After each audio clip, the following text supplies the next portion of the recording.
苏先生，无论是帮助我们破案，还是仅仅出于您的个人安危，您都应该和我们一起消灭暗杀组，怎么反而站在他们那边了？您误会了，我不会站在任何一边。那你什么意思？如果你们是去救人，我可以帮你们；但如果是去杀人，3年前我放下枪的那一刻，我就发了誓，我不会再夺走任何一个人的生命。你不是舍不得杀人，我看你是舍不得你的好搭档吧。第一，我没有什么好搭档；第二，我劝你们也别去了。我不希望你们成为对手枪下的猎物。可他们不一样，这些都是我们精挑细选出来的精兵悍将，敌不上一个水母组吗？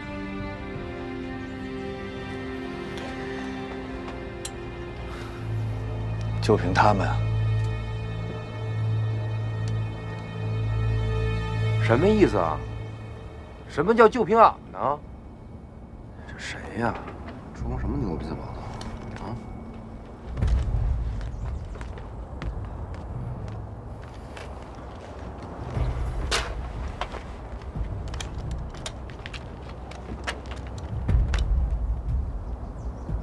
对不起，我不碰枪。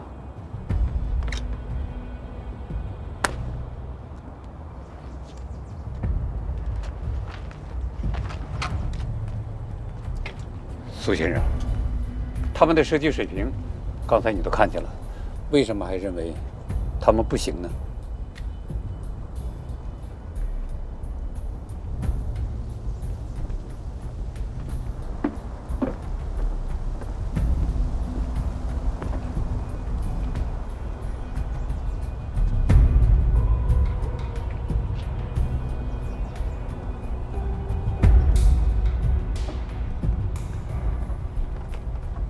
这个油桃上面有个虫洞，代表杀手。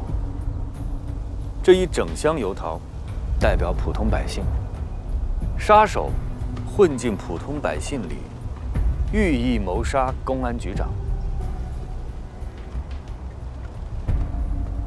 30秒内找到并击中目标，有问题吗？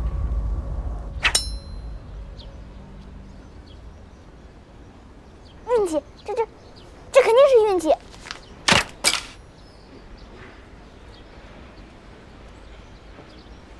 谢谢。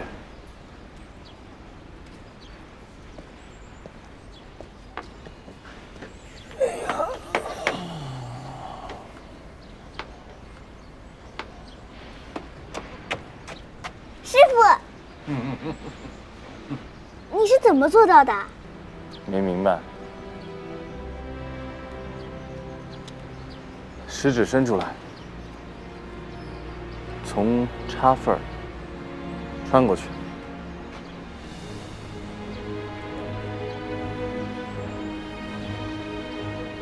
哦，懂了吗？倒计时准备，开始！29、28、27。负责上路，大拱、中路、秀才下路。是。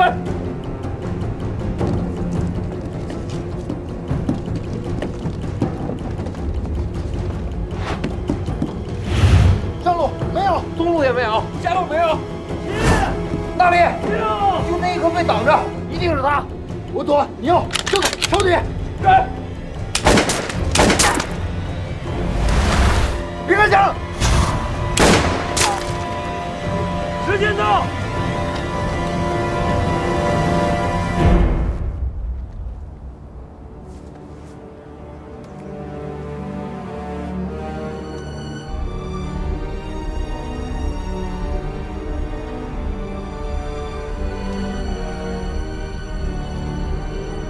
众目睽睽之下，杀手逃脱，造成2名受伤，1名被杀，任务失败。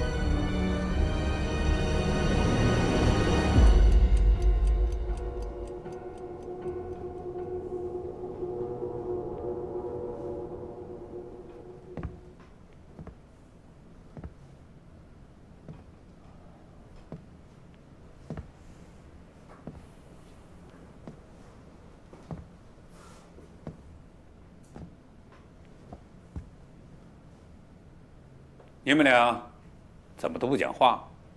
这时间不等人呐！这场伏击到底打还是不打？我在等你们明确表态。我的意见当然要打。一个桃子算得了什么吗？障眼法而已。他苏文谦是非不分，连敌人都不肯消灭了，这才是他不愿意去打伏击的根本原因。他把敌人说得那么高，把我们贬得一文不值，他立场有问题。我们不能因为一个桃子，连案子都不破了吧？但是刚才的桃子，大家就是没有找出来。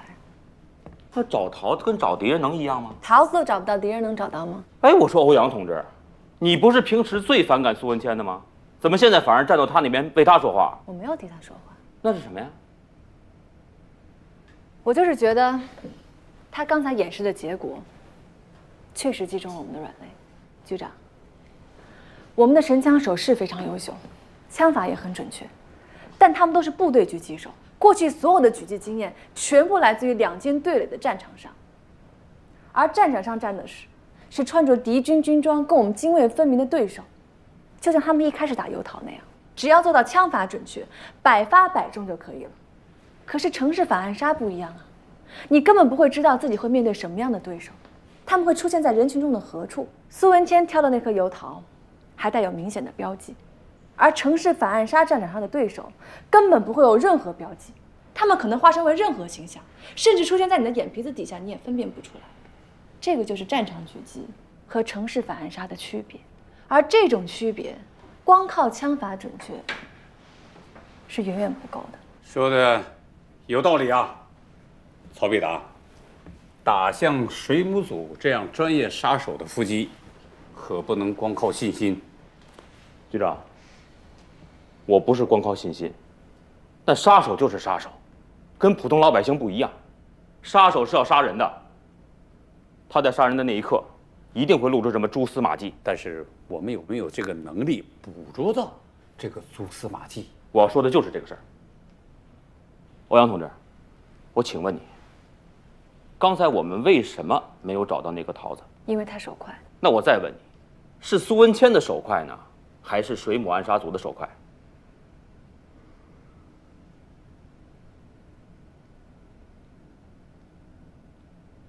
在码头上，苏文谦用一个弹弓就抢了杀手的先，那应该是他更胜一筹。这就对了。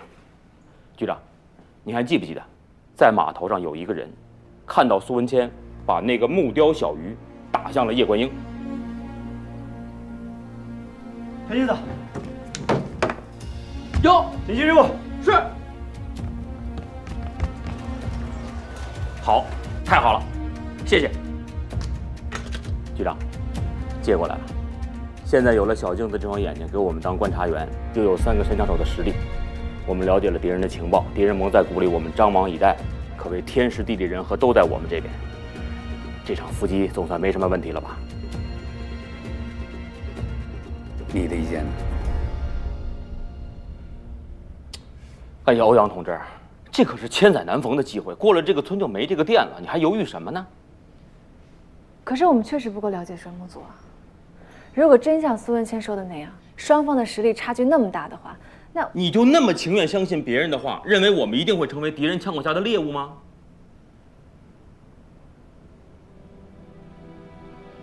单说情愿，我是最不情愿相信他的人。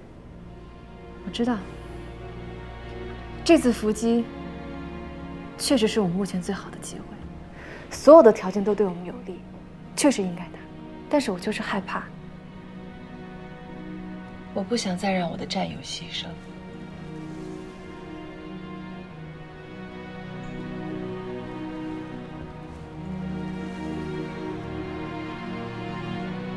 要不，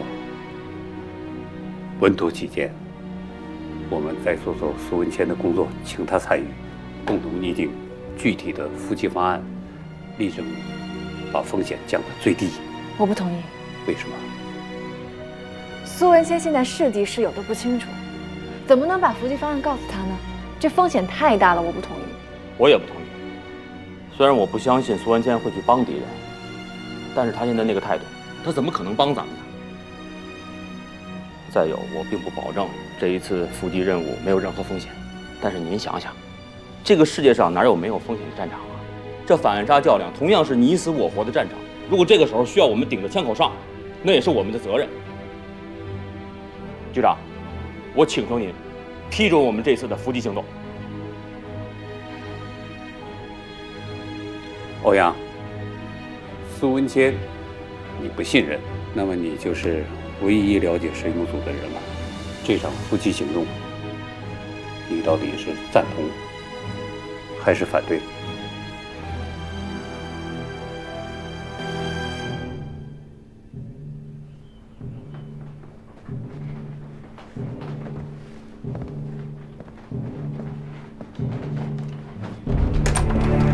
不好意思啊，有点事儿，耽误了2分钟。师傅，您从来都不迟到的，是出什么大事儿了？陪一个小女孩啊，打了一会儿弹弓。你别说，陪这个小女孩，耽误的值。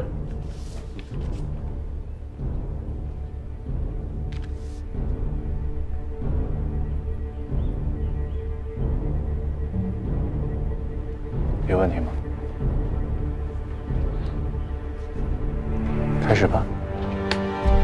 这次车站设伏，敌人在暗，我们也在暗，谁率先发现目标，谁就是赢家。行动方案以整个火车站为核心，目标乘坐的是运粮专列，只有第1节是包厢。但是，共党松江市市长今天将去车站迎接目标，他随身必定配有武装保卫。为防止到时单一方向无法靠近观察目标动向，我计划派出2名观察员，从不同方向监控现场。1号观察员，和尚。既然是运粮专列到站，最能掩人耳目的就是搬运工。车站这类搬运工到处都是，昨天可能还在赌桌上，今天就输光了赌资来当苦力。他们似乎认识车站所有的人，但那些没见过他们的人又不确定是否真的认识。当然，车站绝对不会有他们的任何资料。搬运工的板车上都有号旗，号旗就是你的信号传递工具。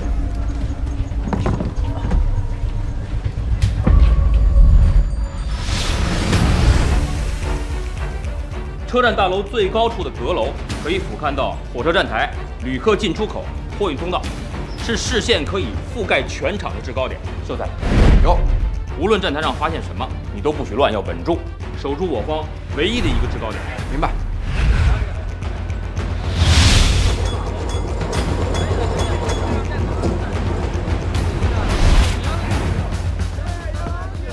旅客进出口这儿的人流量比较大。我们为了避免敌人借助旅客掩护从这儿逃脱，远距离观察也分不清谁是敌人，谁不是敌人，所以2号枪手大谷，你直接靠近守住这个口，明白？叔叔，我要买一个糖葫芦。拿好啊，小朋友。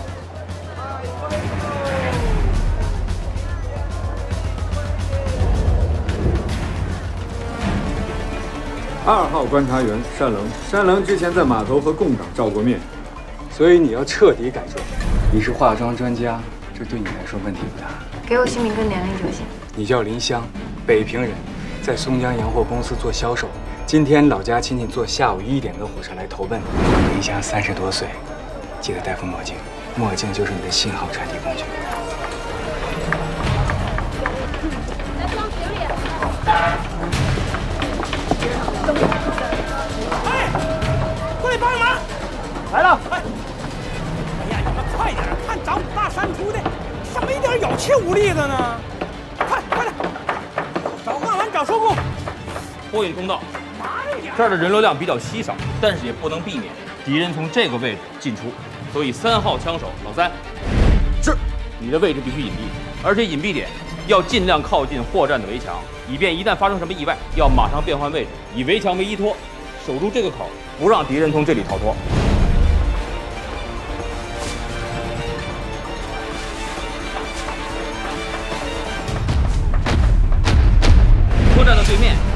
餐馆和旅社，光是面对车站的窗户就有48个，而且这些建筑物的天台也都是高点，敌人一定会派出他们的主枪手埋伏在这儿。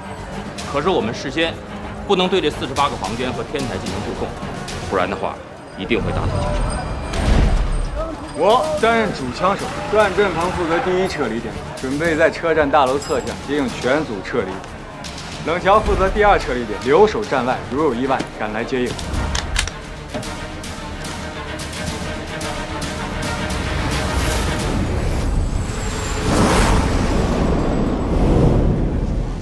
下面对表。现在是9点24分，老规矩，行动前最后一次复核。第一观察员于目标到达站台后确认目标，并通知主枪手，如行动有变化，拔掉号机，立即撤离。2号观察员，如遇突发状况，顶替第一观察员确认目标，若行动遇险，摘掉墨镜即立刻撤离。主枪手以观察员信号为准，实施射击，消灭目标。第一撤离点，行动成功后负责全组撤离。第二撤离点，如遇突发情况，随即赶赴车站外实施紧急撤离。复核完毕。师傅，您觉得怎么样？好，完整、周密、环环相扣，很好。但是你漏掉了最重要的一点。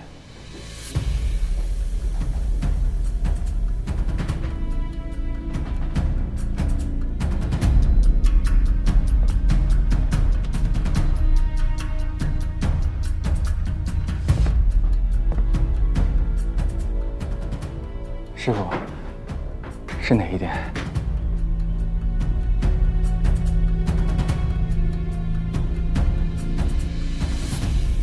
我呀，局长，这就是我们的安排，您看看您还有什么意见？整个的监控安排都非常周密，但是这里边有一个问题，我们的整个埋伏都是在被动中等待，敌人如果不动手，我们就无法从人群中分辨出他们。敌人发现不了目标，他们就不会动手。那我们还怎么发现他们呢？这确实是整个设伏成败的关键。针对这种被动，我们已经想好了应对的办法。北伐是小，师傅教导我们这么多年，也该是我们做徒弟替您分忧的时候了。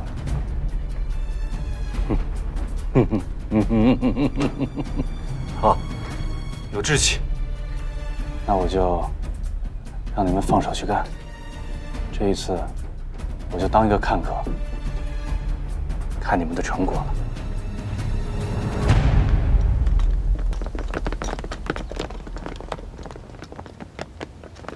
欧阳，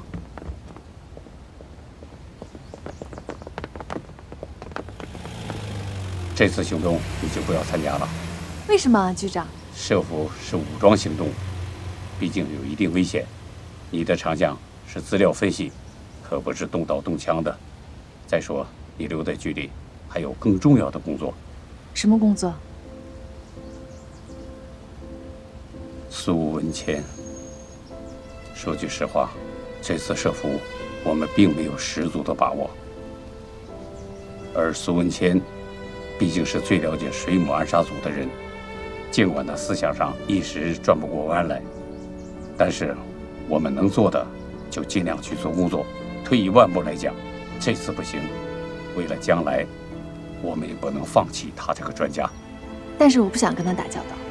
欧阳，想不想并不重要，重要的是你是最适合跟他打交道的人。为什么？3个原因。第一，你是最了解水母组，也是最了解苏文谦的专家。第二，尽管你不愿意承认，但是在内心里，你才是那个最相信他能力的人。至于第三，你曾经说过，不想让你的战友牺牲。就从这一点，我相信能克服一切障碍。我知道了，局长。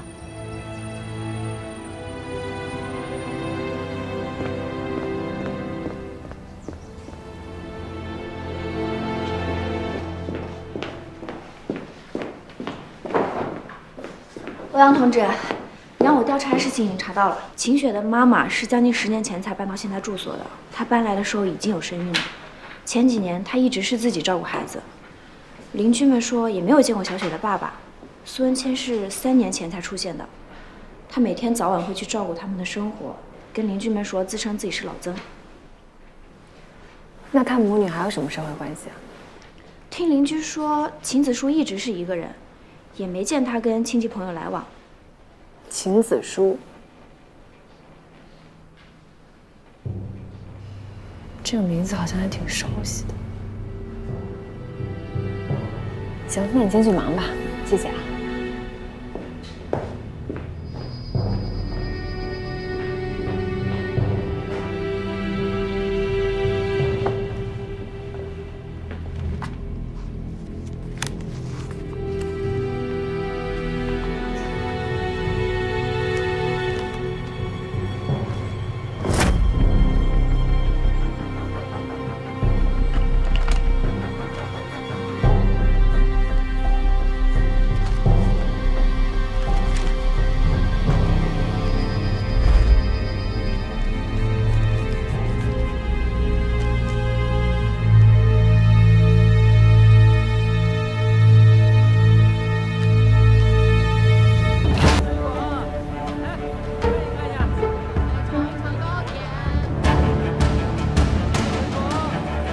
一下就好了。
兄弟，工头走了，歇会儿。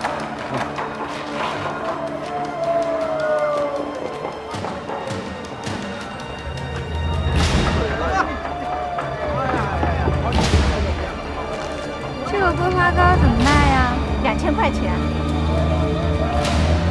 2000块呀？啊。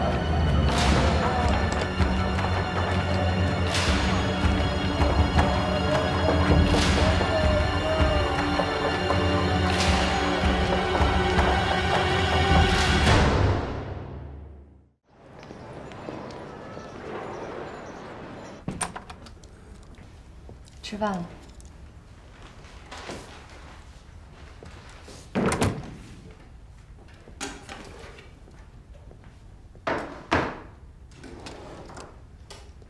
谢谢。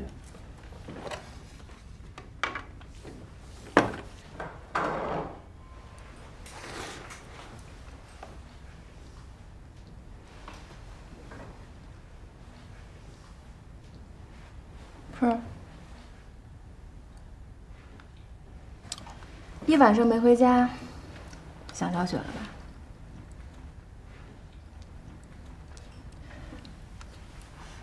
我算了算小雪的生日，她应该是在1939年怀上。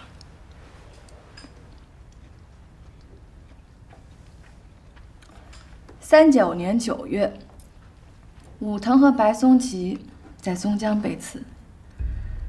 听说白松崎死了以后呢，发生了一件事情，秦老先生的女儿未婚先孕，被赶出家门，她的眼睛好像也是在那个时候瞎的。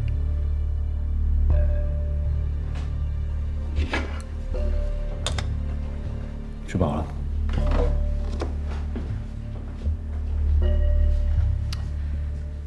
你说你是小雪父亲的朋友，那到底是你哪位朋友，在39年9月和小雪的妈妈好上了呢？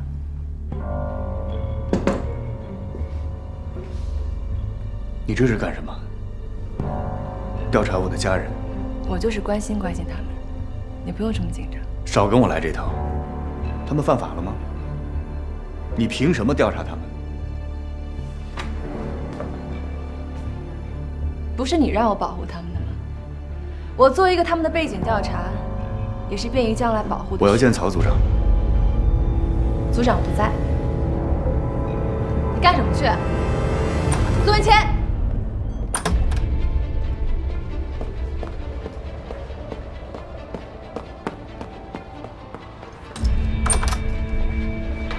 苏文谦。去干什么了？关你什么事儿？是不是去火车站了？果然还是去了。你站住！苏文谦，你站住！你别想去火车站给你的同党通风报信。我原本以为我不帮你们，你们就会有自知之明，放弃夫妻，没想到还是这么自不量力。什么自不量力？你是怕我们把他们一网打尽？我真的不明白，你对我为什么有这么大的成见？我对你没有成见。你对我有没有成见？我看到你的第一眼，我就能感觉到。你可以因为成见怀疑我，我没有所谓。但是我只是想提醒你，你的这帮战友没有任何城市反暗杀的经验。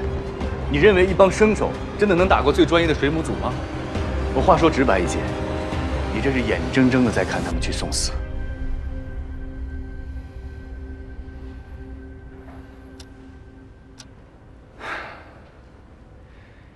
现在去火车站已经来不及了。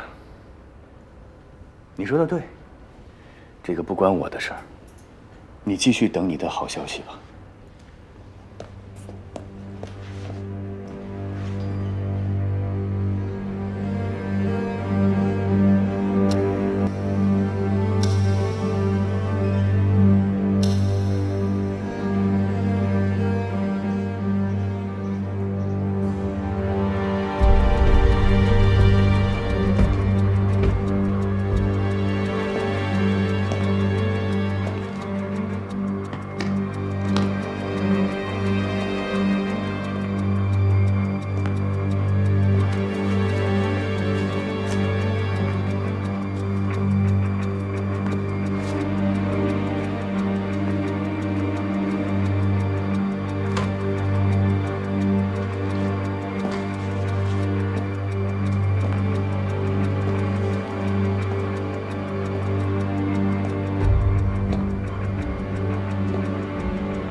出事了，快点！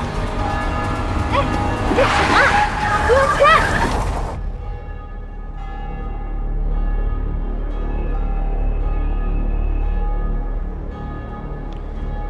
组长，已经12点了，怎么还没动静？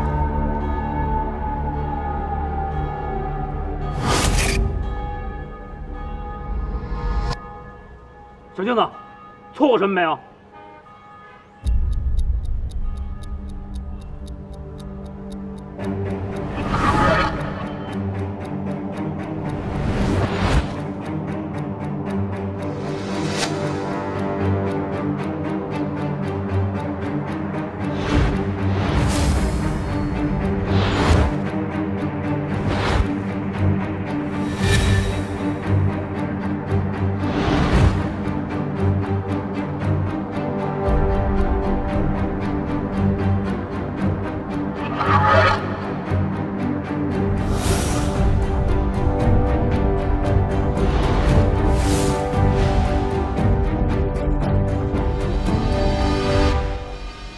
光头王月公，还有那个摘墨镜的女人。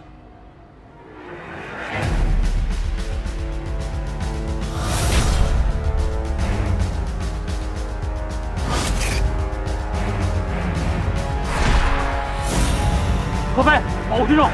好。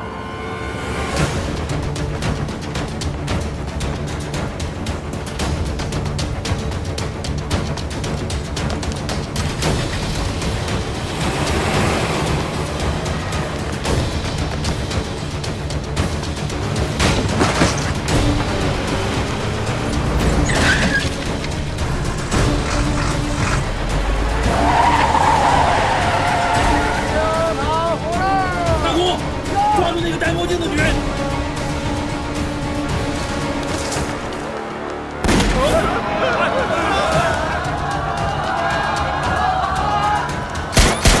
都趴下！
跟了，对。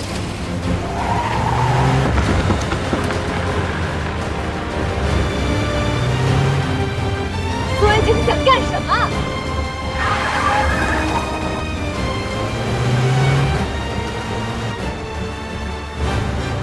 停车！停车！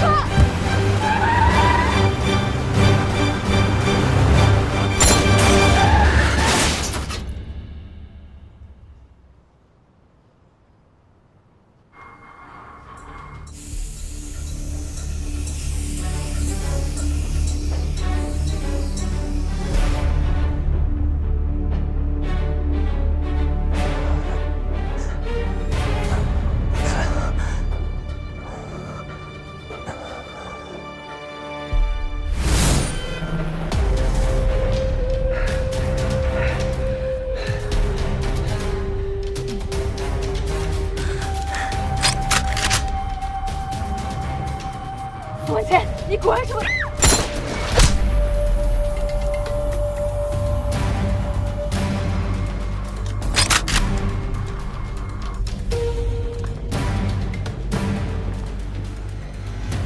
不好地。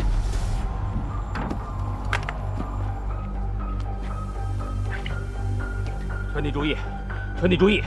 中路上狙击手，增援3分钟内就到，注意隐蔽。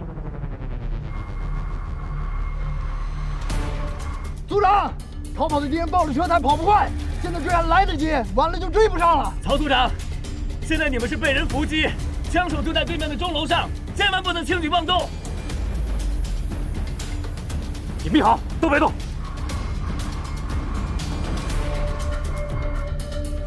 组长，我前面有辆车，开上车我就能抄到对方钟楼楼下，断了他们狙击手后路，这样你们就能出击了。不行，现在这辆车在敌人的控制范围之内，你跳不过去的。组长，现在所有人被困，只有我能突围，我绝对行动。钥匙给我。你先等等，再等敌人就跑了。组长，是苏文谦的，他了解神木组。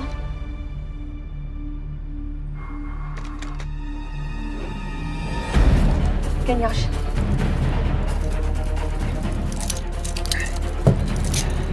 跟我下来。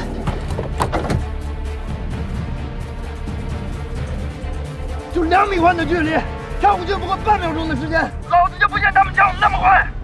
组长，我准备好了，让大家准备掩护。你这是在送命！组长，楼上的敌人是在给他同我断后，再不走就真来不及了。组长，都别说了，听我命令。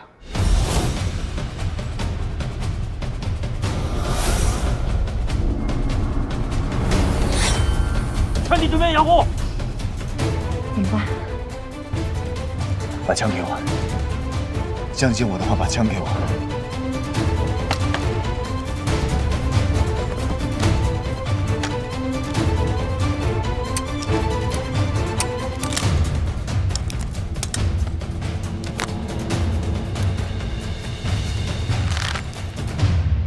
3、2、1，行动！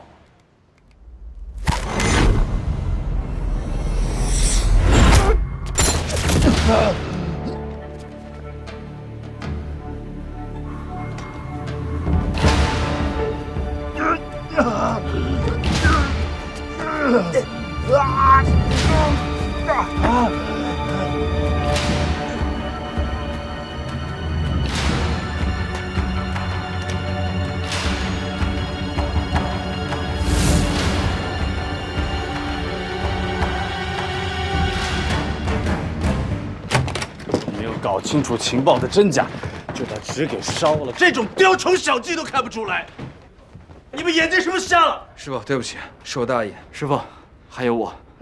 我是行动指挥，只是我烧的，我应该负全责。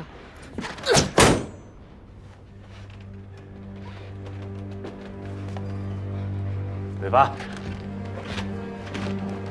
你跟我3年犯这样的错，全组人的命都差一点搭进去了。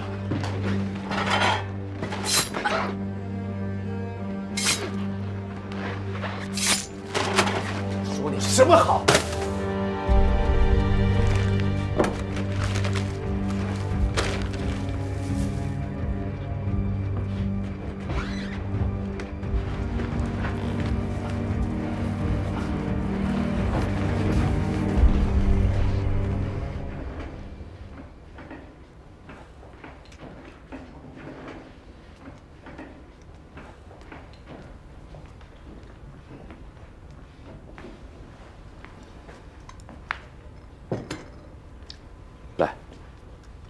谢谢。哎不，应该谢谢你啊！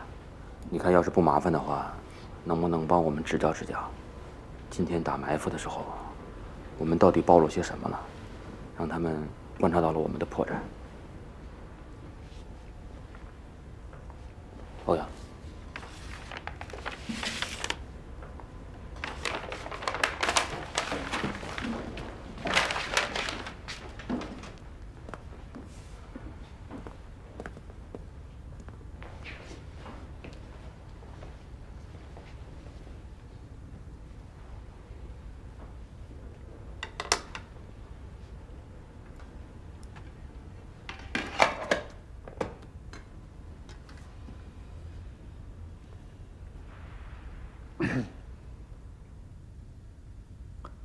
松江火车站，我有点印象。我来猜一下你们当时的位置吧。进站、出站2个口，躲在货箱后面的应该是你，为了守住货运口。客运口人多，远了不好控制，也容易误伤无辜。你应该扮成了卖糖葫芦的小贩，可以直接守在客运口。整个火车站最佳的俯瞰位置在主楼的阁楼上，躲在阁楼里的应该是你。他眼快，你应该守在目标下车的车厢门口当观察员。你是行动指挥的，第一时间知道他们观察的结果，所以你是和他们在一起的。对，你说的都对。我现在就是想知道，我们究竟是谁暴露了？确切地说，你们暴露的不止一个人。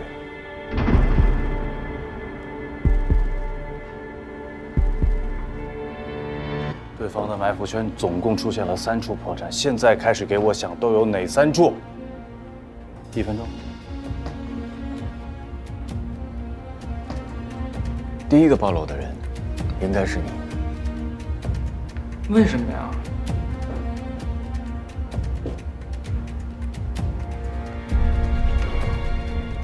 反光，反光。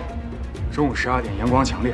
当时我的眼角余光看到车站方向有闪光，我以为是雨棚的金属栏杆反光，其实是对方观察员的镜子。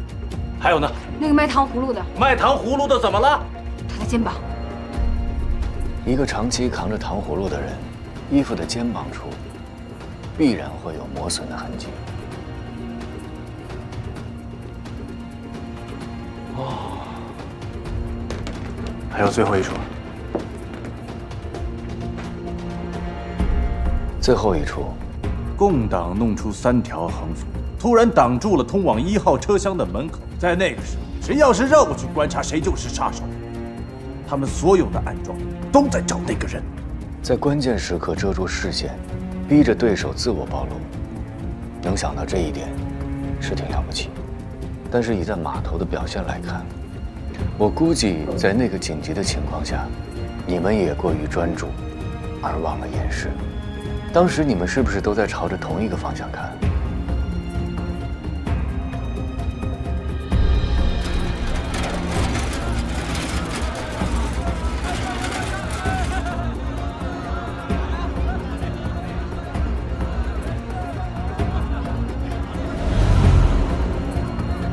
糖葫芦。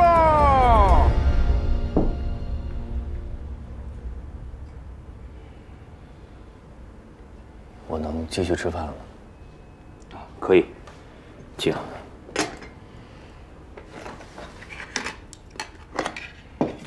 看来我们还真低估了这帮共党。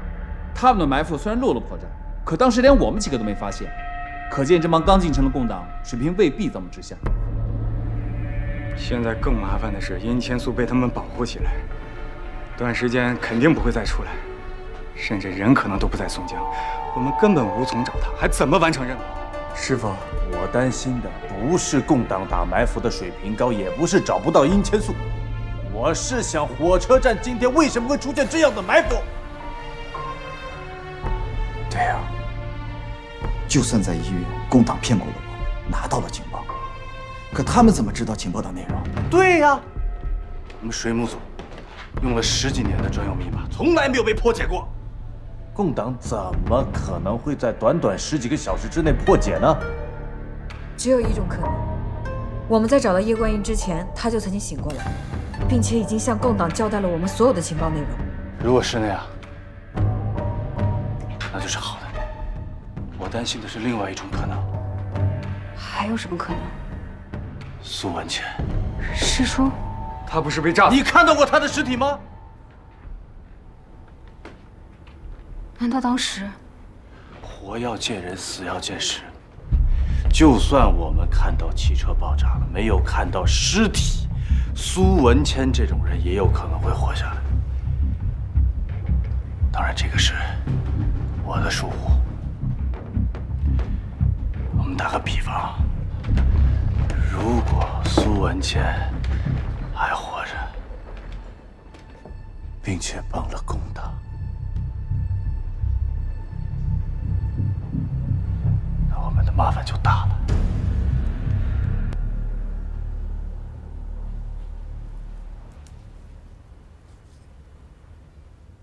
怎么了？栽了个跟头就蔫了？要我说，吃败仗的不是什么坏事。人要学会走路，总要摔跤吗？通过这次失败证明了，我们面对的敌人，无论从城市暗杀还是狙击方面的经验，都远远高于我们。这一点在事先苏文谦已经反复提醒过我，可是我听不进专家的话，还刚愎自用，险些造成了同志的牺牲。所以我觉得，无论从经验和能力上，我都是个不称职的组长。因此，我请组织上考虑撤我的职。经验，我们共产党刚刚进城，松江又是一座情况特别复杂的大都市。我问你，谁有经验？经验都是在摸爬滚打中摔跟头摔出来的嘛。共产党不怕失败，怕的是没有战胜困难的勇气和决心。局长，我不是没有勇气和决心，哪怕您给我1年，或者半年，哪怕只是3个月呢，我不相信我会输给敌人。但是您别忘了，我们现在面对的是专业的水母暗杀组，他们已经拥有了10几年的城市暗杀经验。现在案情迫在眉睫，我们没有时间去慢慢的摸索了。也就是说，哪怕我们只要有1发子弹没有防住，就证明了我们的反暗杀任务失败了。那，你的意思？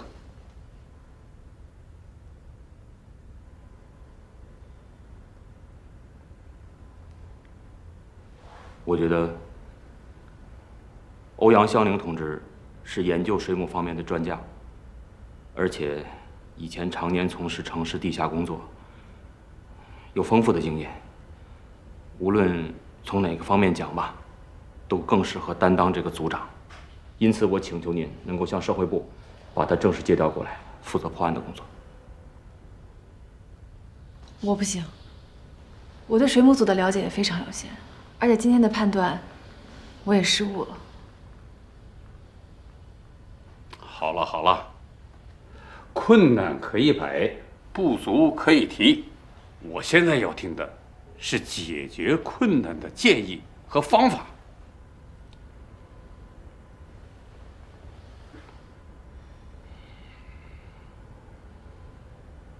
说到建议，我确实有一个。当教官？对。作为专案组的组长，我正式邀请您成为松江市公安局1号专案组的反暗杀教官。当然了，这不仅仅是我个人对您的邀请，刚才局长也说了，这是局里面的决定，当然也是各位同志们的意愿。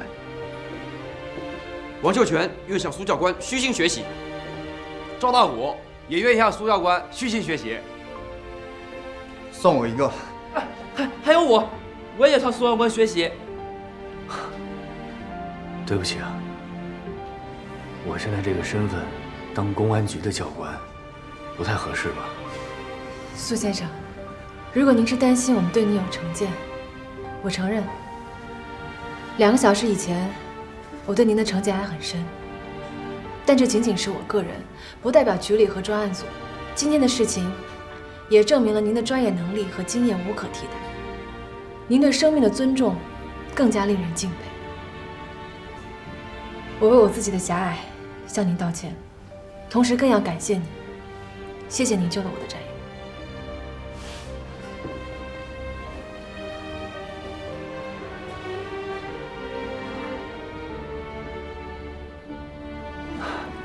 严重了，严重了。苏先生，你都看见了，我们的邀请是真诚的，希望你能放下顾虑，加入我们。各位，其实不是你们愿不愿意接受我，这点早上在桃园我已经说得很清楚了。苏先生，是我们理念不同，你的顾虑我们充分理解，但是你这个技术教官，只是向我这些没有经验的战士传授你的经验，而不必参加我们的任何实际行动，这样不行吗？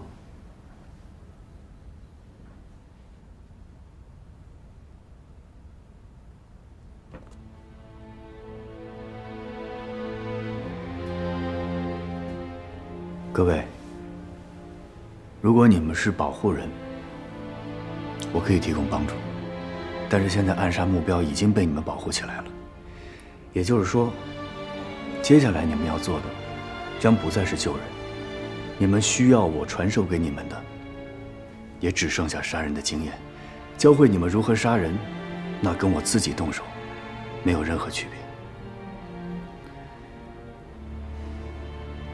对不起。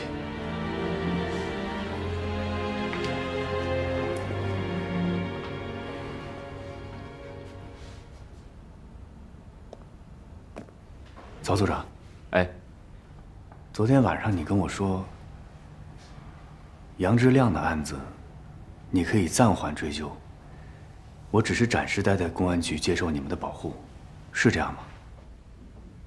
对，这个话是我说的。那好，如果将来你们要追究这个案子，可以随时通知我，我过来投案。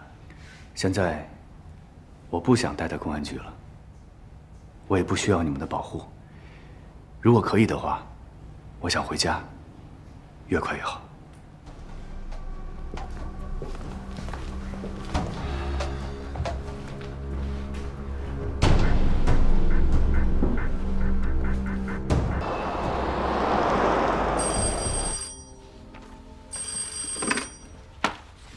喂，松江小学。是我。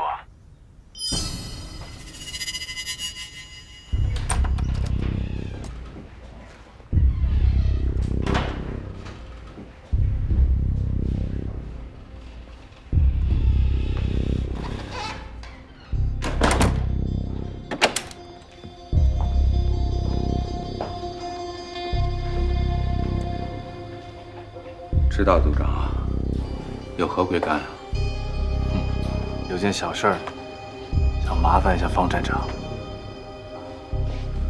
什么事儿？松江站是我们局里最大的潜伏站，相信这松江各行各业里，都有方站长的人吧？不敢当啊，我区松江站360行，也不可能包罗万象吧？电话局有人吗？当然有，但是正因为要害，共产党接手以后，重要的岗位都换了他们的人，我只剩下一个话务员在里面。够了，就是要话务员。让他干什么？知道秦鹤年吗？当然知道。通知你的人，过1个小时想办法登班，全天候监听秦鹤年家里的电话，我要知道都有谁给他打电话，还有详细内容。全天候，池组长，你开什么玩笑啊？他是在共产党的眼皮子底下，你让他全天候，他总不能不休息吧？啊？这我不管。总之，我没说停，他就得把这个班一直给我上下去。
么回事？不是说好了赶火车吗？兄弟们的叫骂走的都快冒烟了，怎么突然停下来了？司令，何故停止行军？刚刚接到上峰的急电，1个小时前。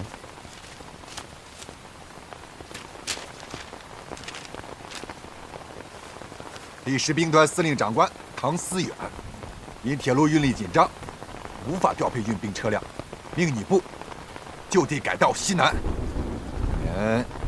前方。知道。石鼓、衡州一线，徒步候车。奶奶的，中央嫡系的部队个个有火车坐，我们这些兄弟就得靠徒步走，我们就是后娘养的是吧？这也太欺负人了！这江山都快丢光了，还把人分3、6、9等，就因为咱们脑袋上顶着楚军2个字。如果要是老蒋的嫡系部队，早就用飞机把咱们拉到台湾去了。全参谋，这是嫡庶有别呀。廖军长，你不能这么说。我这不和大家一起在风里雨里吗？别说那些气话，没有用。我们还是商量商量怎么改道吧。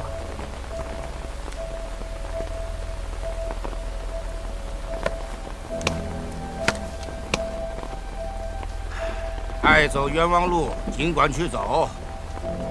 我呢，就在这儿提醒一句啊，这一改道，除了大家的脚底板子要吃苦，有样东西还得带足。啥？枪子儿啊！庄老，有话明说嘛。这一改道啊，必须经过衡州。眼下除了咱们，还有另外一组人马，正朝着衡州去呢。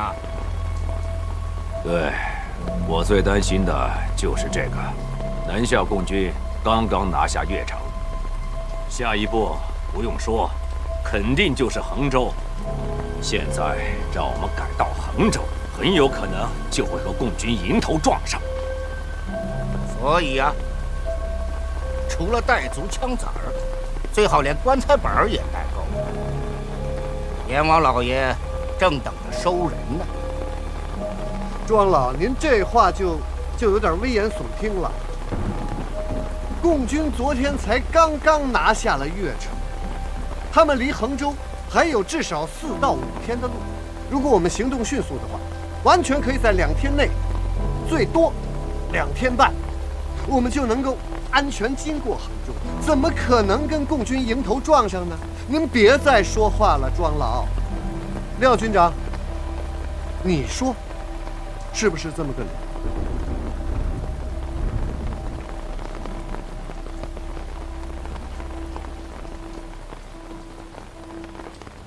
不走怎么办？火车也没了，留在这儿等着共军给我们包饺子呀。再说了，全兵团上下还是得司令官下命令。现在廖军长都表态了，司令，就等您下命令了。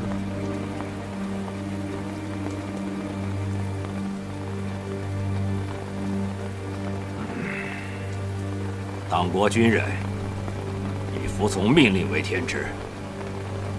诸位，马上回到自己部队，传令下去。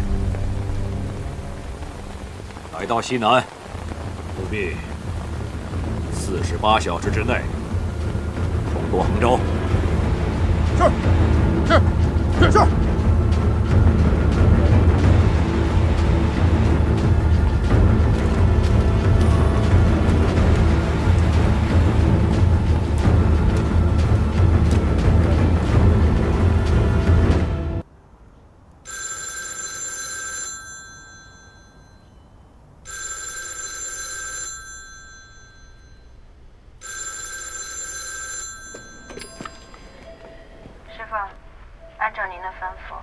我们跟秦家的厨师在菜市场套了近乎，打听到了，这个叫秦鹤年的，每天下午4点左右，会去松江小学斜对面的一家衡州小吃摊吃小吃。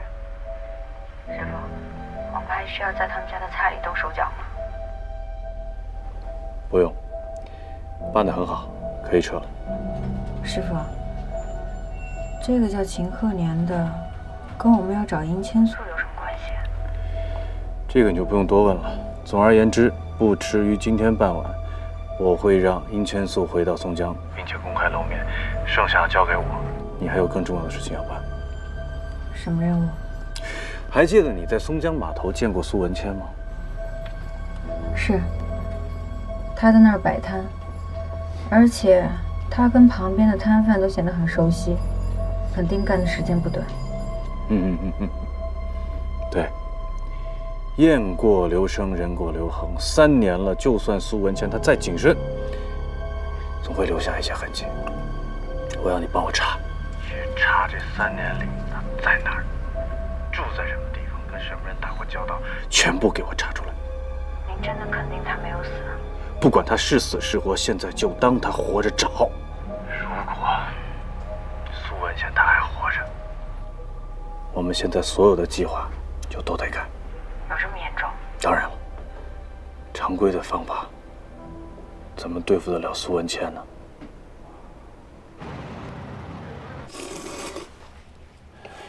殷千素那边的情况，你们还得随时掌握。您放心吧，殷先生现在被我们安排在松江郊区我们的军营里边，有几万军队呢。别说1个水母组，就算是100个也打不进去。好。欧阳。社会部那边刚刚来过电话，你的借调手续已经办妥了。现在我宣布，从现在开始，欧阳祥鼎同志正式担任松江公安局1号专案组副组长。有问题吗？我服从组织安排。欧阳同志。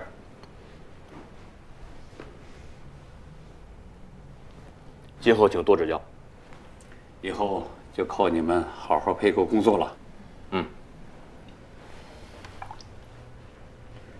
局长，那苏文谦呢？他怎么办？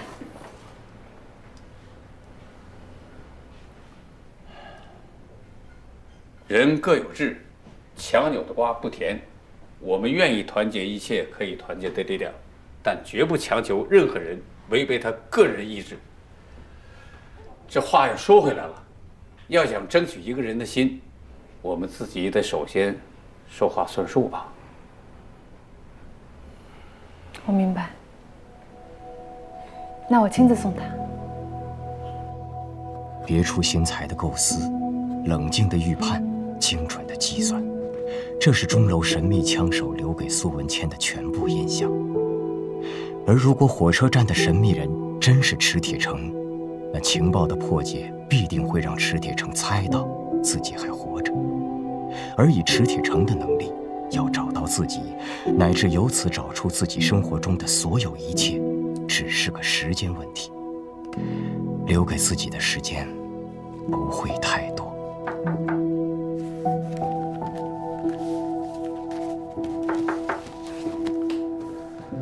请进。苏先生，您可以走了。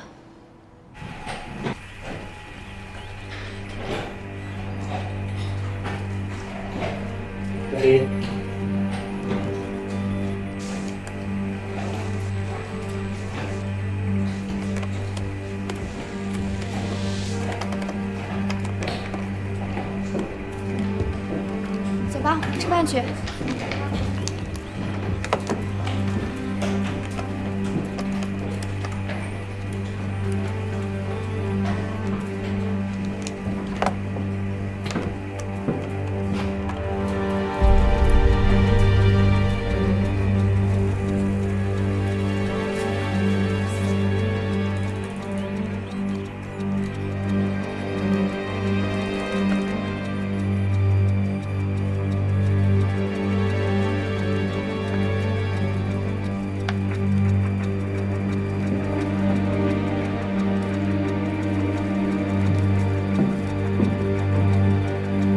小张，啊，你不是刚值完班吗？怎么又回来了？小陈出了车祸，伤了腿，都是同事，我帮他顶下班。哦。啊，这个交换机老串线，我接根外线测试一下。啊，那行，那你先忙着。好。